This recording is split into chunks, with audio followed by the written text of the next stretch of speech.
My name is Victor Kazanjian, and I'm the executive director of URI. I started out many years ago as a community organizer in Boston, doing work around different communities of different beliefs, different cultures, working together around issues of housing and homelessness.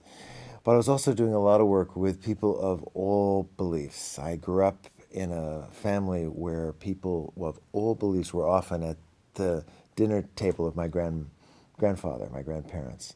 So at my grandparents' table, there were Jews and Hindus and Muslims and Buddhists and people from African indigenous tribes. And so I grew up in this world where I thought that the norm was that I was just one among many people of all cultures, all religions.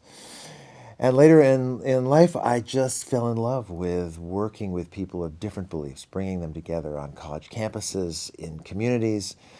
And so that has become my work, to kind of engage people of different beliefs in the reality that they can discover something in common with each other, find something that connects them heart to heart. And then about 6 years ago, I got connected to someone who I had worked with when I was just out of college, the Bishop of California, Bill Swing, who had founded this interfaith global network peace building organization. And I heard that the executive director role was opening up. And my wife and I decided to move from Boston to San Francisco, and I've been doing this work for 6 years now. Bill Swing is a maverick. Bill Swing has always been a maverick. When I met him in 1981, he was doing cutting edge work with HIV/AIDS here in San Francisco at a time when even doctors were refusing to touch AIDS patients. Bill would go into the hospital. The Bishop of California would go into the hospital and sit with patients with HIV/AIDS and hold their hands and kiss their forehead and just comfort them. And I saw this bishop, not sitting in his cathedral, but out with people who were homeless, out with people who were struggling.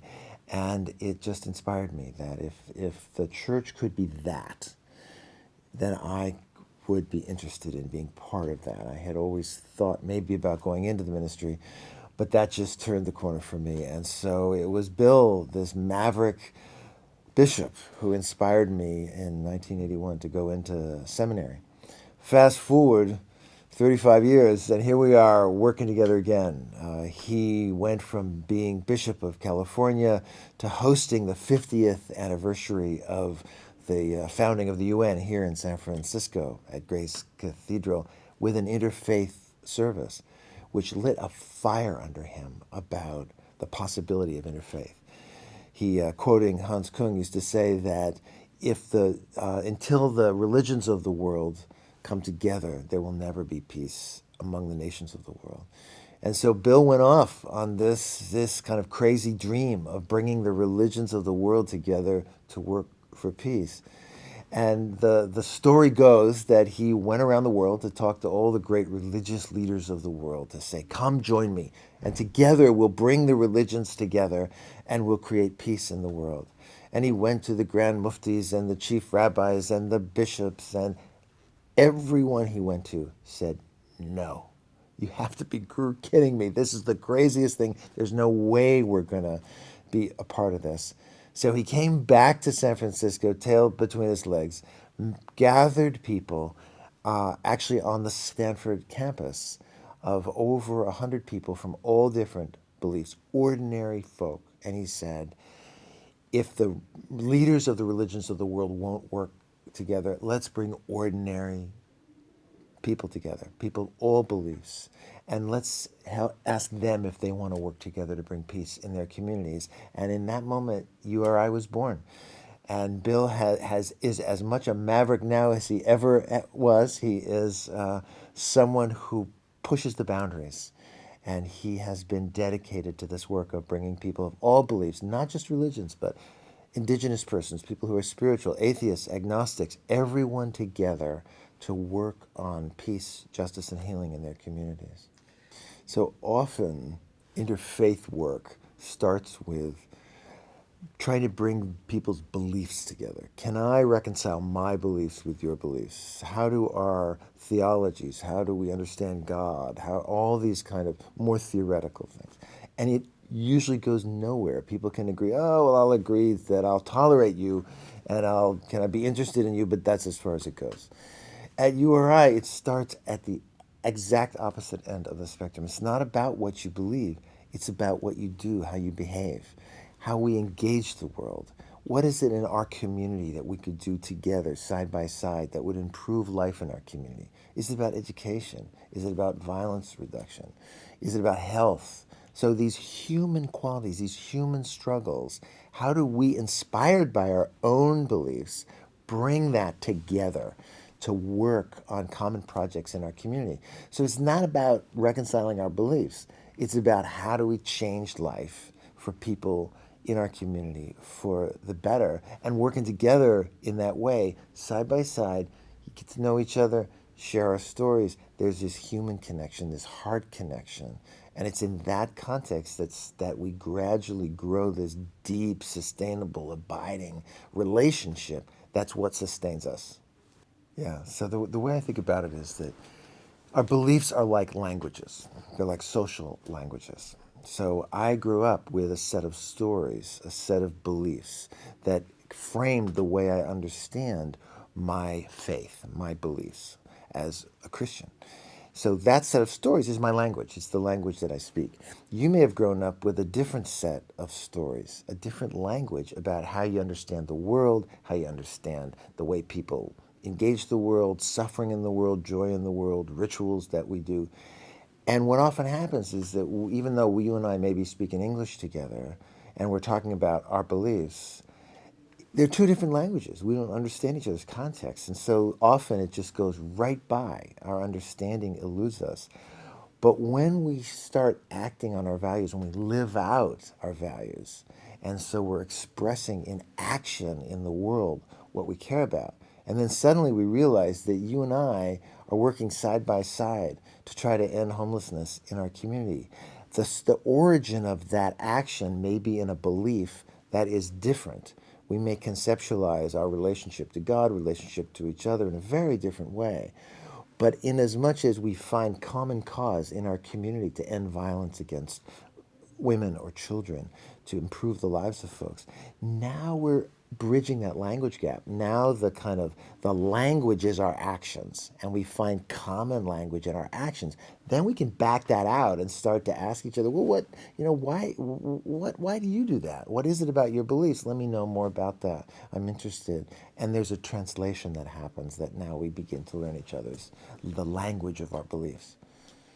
I think we create a shared story. So, in bringing our lives together, in kind of our paths together on a common path for a while, we're now in each other's story. We're now affecting that. We're now walking together in a new way. So, people of different beliefs, they may be on this path. They may be Buddhist or Hindu or indigenous. They may think of themselves as humanist or agnostic, and that's a journey. Now suddenly someone who has on a different path, those paths intersect, and now we're walking together. So our stories now are expanded. Our lives, our world is changed by those folks who we're walking along. And I do think, whether we know it or not, I think it changes our own story and we create something new. So we're not on that same path anymore. And people rarely return to that more isolated path once they've had a deep and real encounter with someone of a different belief who they formed a relationship with. Let's start with violence and conflict and then walk our way to peace. So, for me to do harm to you, for me to injure you, I have to turn you into an object. If I hold your full humanity in my eyes and my heart, I cannot hurt you. I cannot strike out in violence against you. We know that. We know that it's the dehumanization process that allows people to act violently towards each other, that moves conflict from kind of normal, ordinary human tension into something that now becomes destructive and harmful. So I have to dehumanize you. I have to objectify you. So the opposite of that is to rehumanize, is to for me to learn about, to encounter your full humanity. then I see you, I know you, I'm in relationship to you as this other unique living being. And something changes in that. Something shifts in me. Now when I look at you, I don't see just some identity factor or some collection of identities. I see the person that you are, and I'm in relationship to you. It changes the game, changes the whole game. So that peace or peaceful relations or relations that move conflict from a destructive conflict into a creative process of change, I think depend on that deep humanizing experience of building relationships through, in our case, working together on the ground to create change in our communities as people of different beliefs.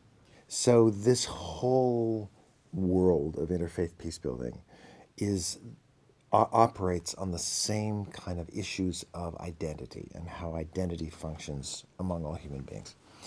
So we have an identity that's formed from our growing up, our families, our communities. Often that identity includes certain key factors, whether it's ethnic factors, whether it's religious factors, and people have gathered, human beings have gathered throughout time around a kind of common set of identities, national. And unfortunately, in learning that, human beings often have set it up so that people experience their identity as different fundamentally from someone else's identity. Maybe because they eat different food, or because they speak a different language, or because they worship in a different way.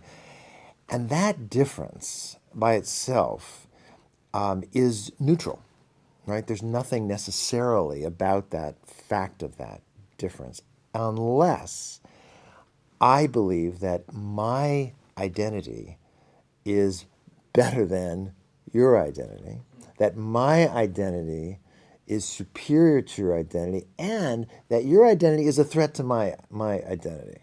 So now we've gone from the kind of natural world of human difference, where we have different backgrounds, we have different beliefs, our skin color is different. Now we've defined and associated certain negative or positive qualities. So if I'm believing that my religion, my nationality is superior to yours, and I construct that relationship as you're now a threat to me, now we have a whole different scene. Now we have human beings for whom their identities put them in conflict with each other in a struggle over whose identity is going to end up being superior. Interfaith action, the work that we do, starts from the fact that our identities, our differences, are resources, not barriers to building diverse community. That diversity is natural. It's natural in plants, it's natural in the kind of biosphere in that way, and it's natural among human beings. So there's nothing that says that diversity has to pit you and I against each other.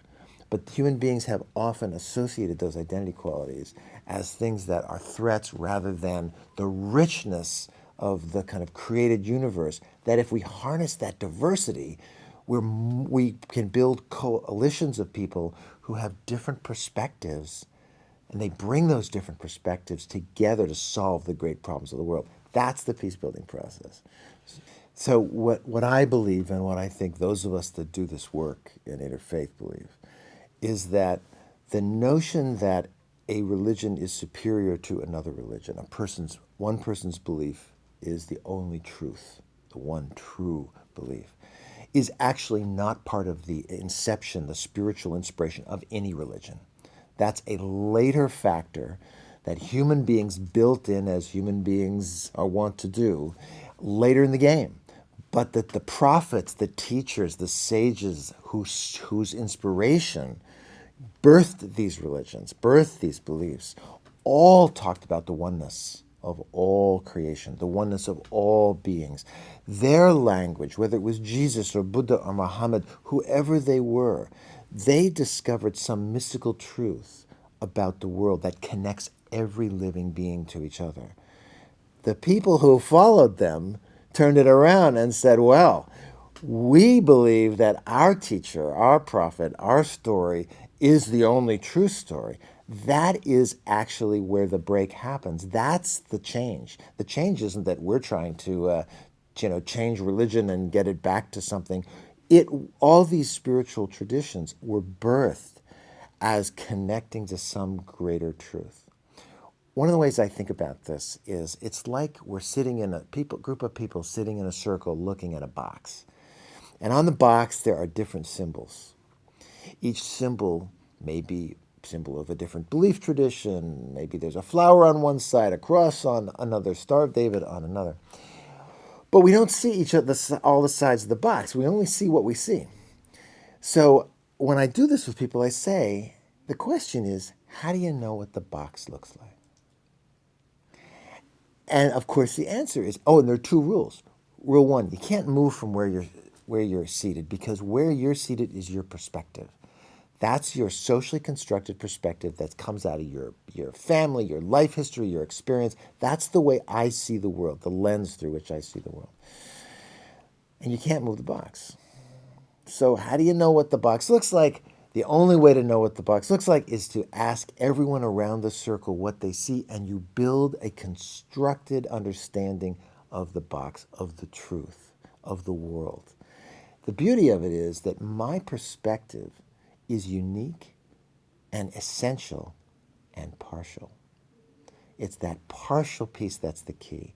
So I grew up as a Christian in the United States with a particular family history in the Episcopal Church. Actually, I grew up in the Anglican and Quaker and Armenian and the Methodist churches of my grandparents, but I grew up in that context. That's the lens through which I look at the box. I see the world.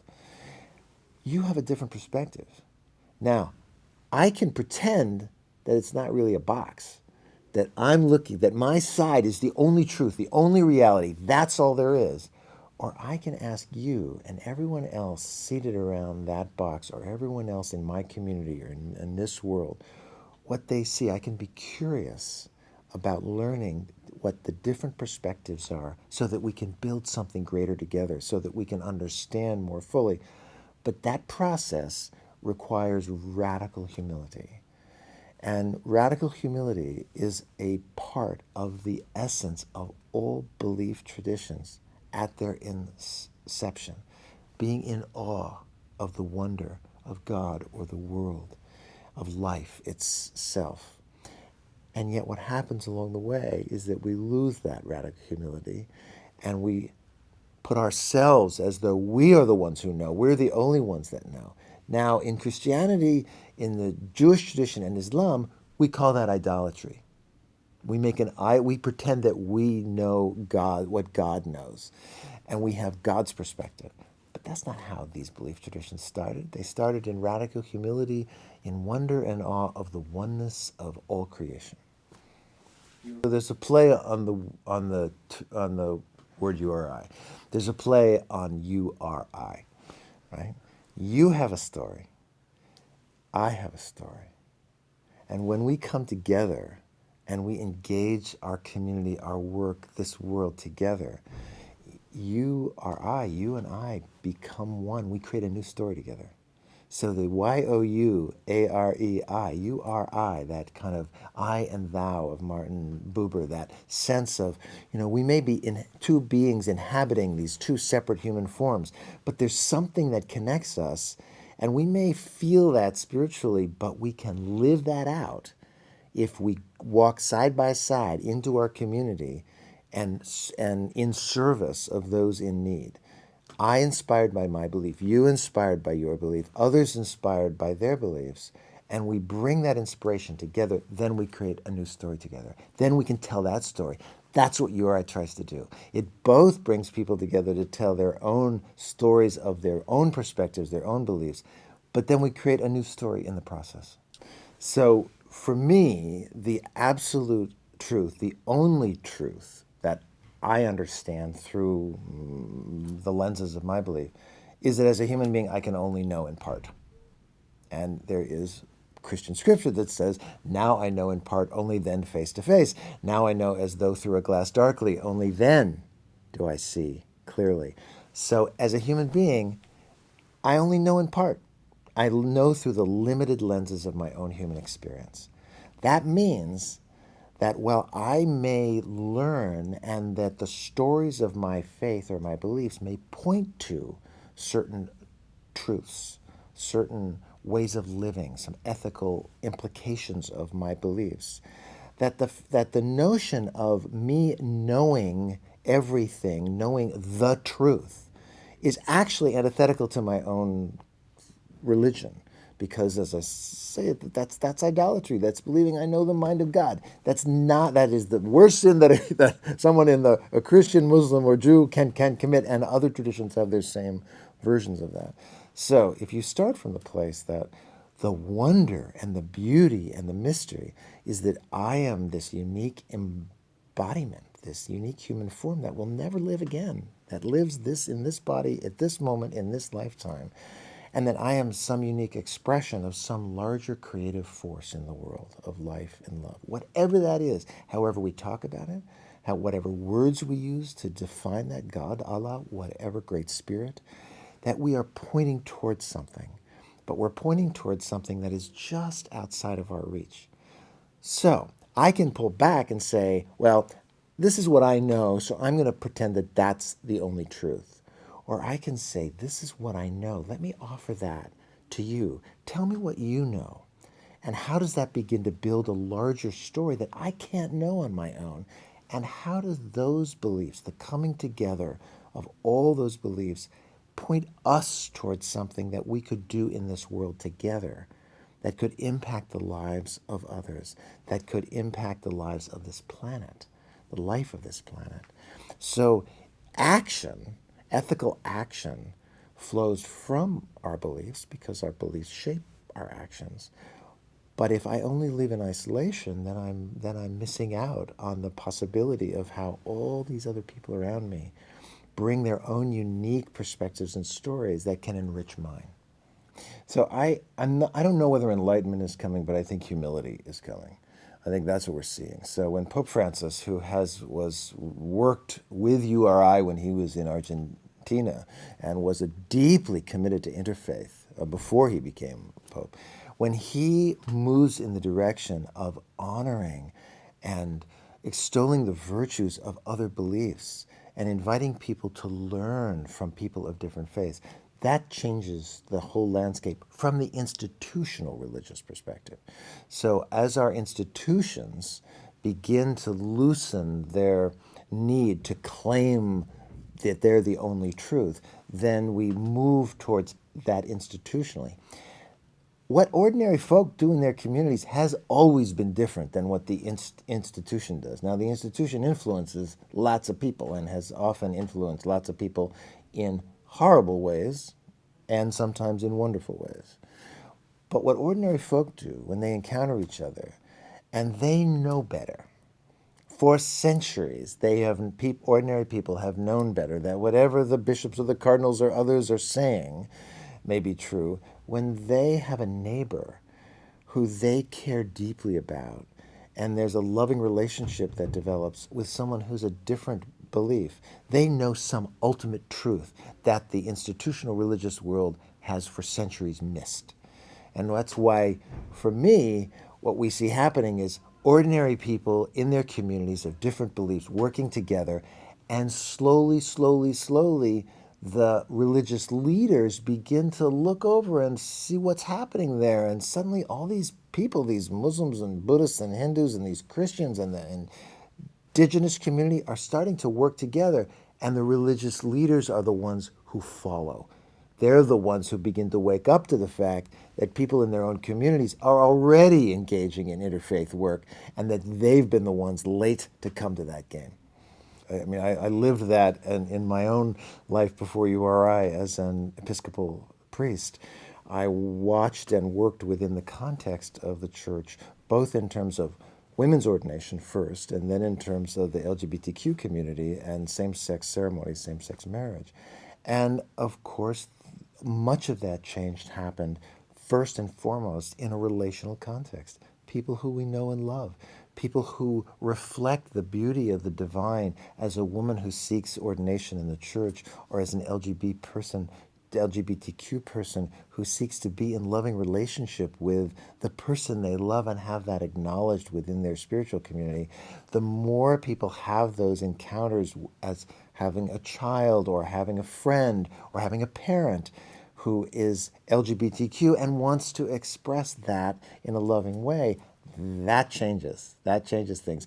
Then the pronouncements come later. Then the policies of the religious communities begin to change, or the legal community changes. But that spark of change comes in that human connection, that awakening to something that I didn't know on my own, perhaps was outside of my experience. Now I see and experience something that changes me, that shifts my perspective, and everything moves from that. That's where we start, is igniting that spark between people of different beliefs to be able to realize that there's something deep that connects them to each other, and to follow that inquiry, that quest towards discovering that together. In our world, in as much as there are so many people all over the world who are moving towards each other in positive relationship to build these kind of new communities of diverse belief working together, we know that there is also these vile and violent responses of people who do the opposite, who create these enclaves in which they see everyone else in the world as a threat, and therefore construct their relationship as one of a hostile relationship, that everyone who's not of them is a danger, is a risk, poses a threat to them. That has been going on as long as human beings have been on this planet, as far as I understand, and perhaps in the animal kingdom as well. There's that kind of tribal sense of protecting one's own from a threat. But that in the human world, in this day and age, is totally socially constructed. That we create that by isolating ourselves. We create that relationship of making the other a hostile threat. And then we build, national identities and religious organizations, and we build movements that pit ourselves against each other, and we waste our days enacting that struggle, when at any moment we could choose not to be seeing the other in that way. So for me, and our work works in some of the most violent conflict places in the world, in Pakistan, in the north of Nigeria, in places in East Africa, places where there is long history of deep and bloody conflict between people of different beliefs or people of different ethnic backgrounds, where their beliefs feed into that. And what we find is that the only way to bring people together is to build that relationship. There's a pastor and an imam, a Christian pastor and a Muslim cleric, who were the leaders in Uganda, who were the leaders of opposite warring factions. And in fact, the Christian pastor had his arm hacked off during a bloody conflict by someone who was in the kind of paramilitary unit of this imam. And they were leading this fight against each other. They were the spokespersons to call their community to violence against each other. There was a process. Both of them lost children in this conflict. And we see this in the Middle East among Israelis and Palestinians. We've seen it all over the world where there's conflict, where people who have suffered deep tragedy, there's a moment when they open to each other's sadness, deep grief. And that happened between this pastor and this imam. There was a process of them finding each other and beginning to build. There was a process of them finding each other and beginning to build a new relationship out of their grief of their community, their grief of their own personal loss. Those two people have now become leaders of an interfaith group together, where they work together to tell the story of how they moved from these arch enemies, bloody enemies, to being siblings, to being brothers who are working in concert, bringing their beliefs, their strongly held beliefs. One is a strong believing Christian, the other a strong believing Muslim. But what they've discovered is there's nothing inherent in that keeps them from working together as brothers for the good of their community, to bring peace in their community. So in our work, We try to provide alternatives to people seeking to express their belief identity or their national identity violently against each other, but rather realize that they can come into relationship with each other.